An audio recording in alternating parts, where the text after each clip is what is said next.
So let's talk about the environment today. Let's talk about trees. Let's talk about how the tree is analogous of humankind and how much we can learn from just looking at a tree and how we can apply that in our lives, and specifically how we can apply that to our relationship to children and the way we invest in children. So let's talk about trees. Now, in this week's Torah portion that we read in the synagogue, Parshat Shalach, which is in Numbers in Bamidbar, chapter 13, is a famous story of the spies. It's known as the Meraglim, the spies. And Moses sends spies into the land of Israel as an advance party to do some reconnaissance on his behalf and on behalf of the people to see what type of country they're getting into, etc., etc. Unfortunately, the story is not such a happy story in terms of its ending, because most of the spies come back and give a contradictory report.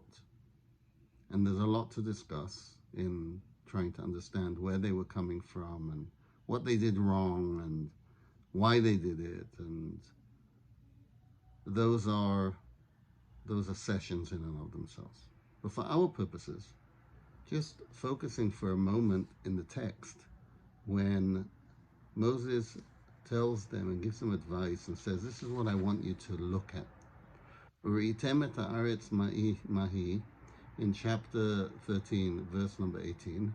See the land, what is it? Ve'et ha'am hayoshev alea, the people that are dwelling in it. Hechazak hu harafeh, is it strong or is it weak? Hama'at hu imrav, is it few or is it numerous? Uma haaretz, and how is the land?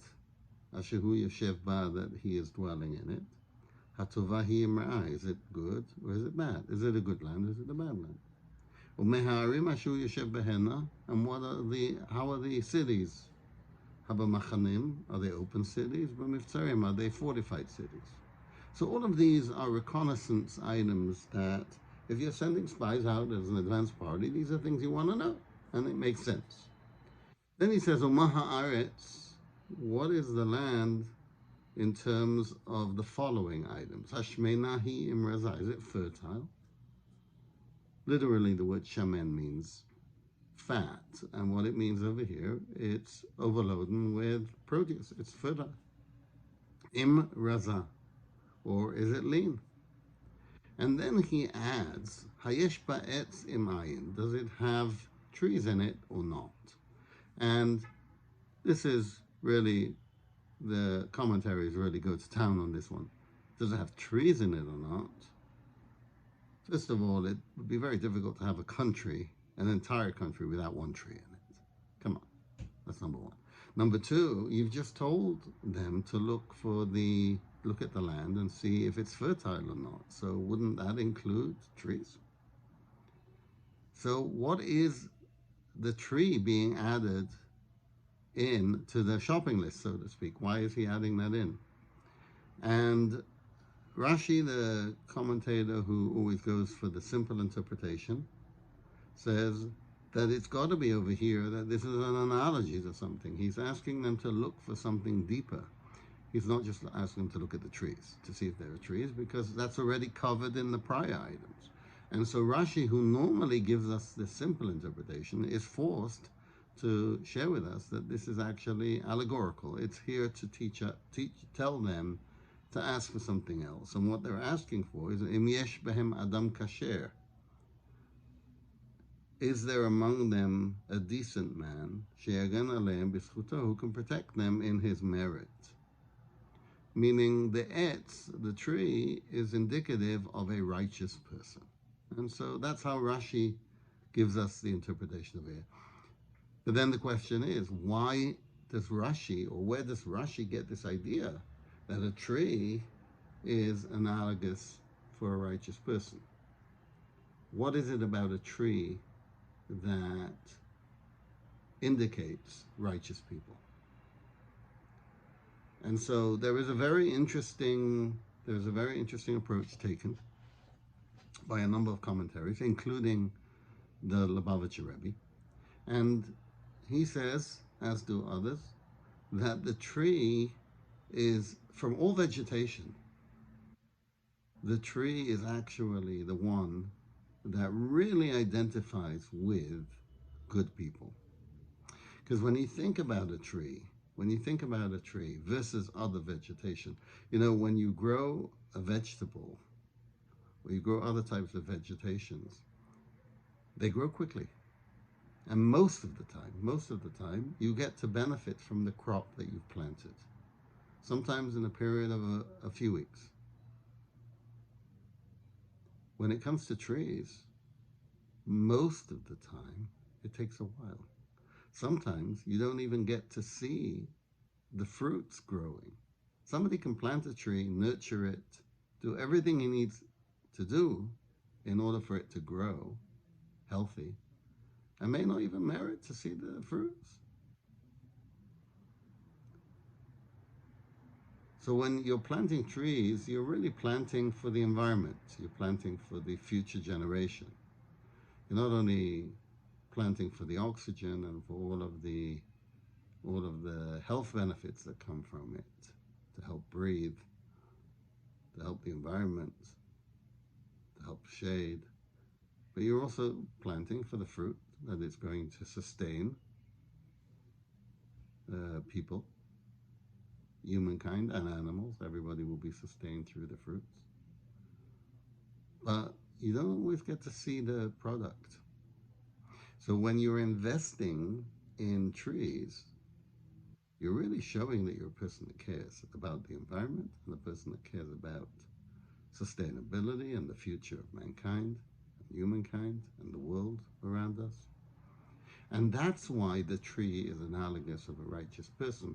Because if there are trees, and a lot of them, and they're well taken care of, then you can be sure that you're dealing with really good people. And when we apply this to our own lives,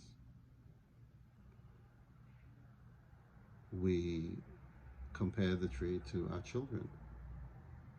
Because just like with a tree, you have to prune it, you have to plant it, you have to prune it, you have to plant it. There's pruning, there's weeding, there's harvesting, there's protecting it from pests, and all of these different types of things you have to do with a tree. But when you plant a tree, if you plant it crooked, it grows up, God forbid, crooked. So you have to be very careful when you plant the tree to make sure that you follow all of the guidelines. And then you have to support it. Some trees need supporting as the saplings, you see them growing, and there's a stick to help them, as a crutch to help them grow and graft and become strong enough to hold their own weight. And then you have the photosynthesis in the tree where it draws the water all the way to the top, and all the limbs share in the water. And we have to prune it from time to time. But then look what comes. And so that's why the tree is also analogous. Humankind is analogous to a tree as well. And so there's a lot to learn from this. There's a lot to learn from this besides the story of the spies, the value of the tree, the analogy of the tree to us in our lives, and to the way that we treat our children. Don't overspoil our children, because if we do, it's analogous to just letting a tree grow wild and we don't prune it every once in a while. Over prune it and overprotect your child, you also don't get the magic fruit that come afterwards. It's just the right touch, just the right blend. And how do you know what the right blend is? Well, every tree is different. Every climate is different. Every environment is different. You may not grow the apple tree the same way using the same principles in Wisconsin as you do in England or as you do in the Middle East. Sometimes the rules of the game change even with the same fruit or the same tree. Sometimes they stay the same. One thing is for sure, we need to invest time, we need to invest thought.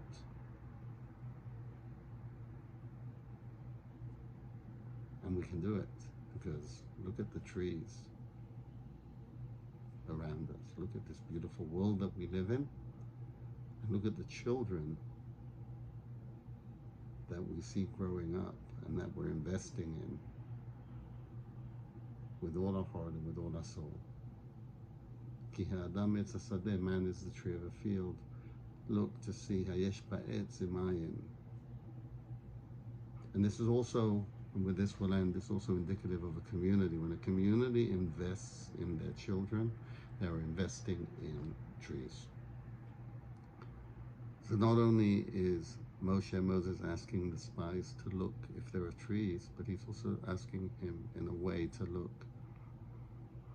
whether they have schools, whether they have places where they invest in their children, whatever a school may be defined as.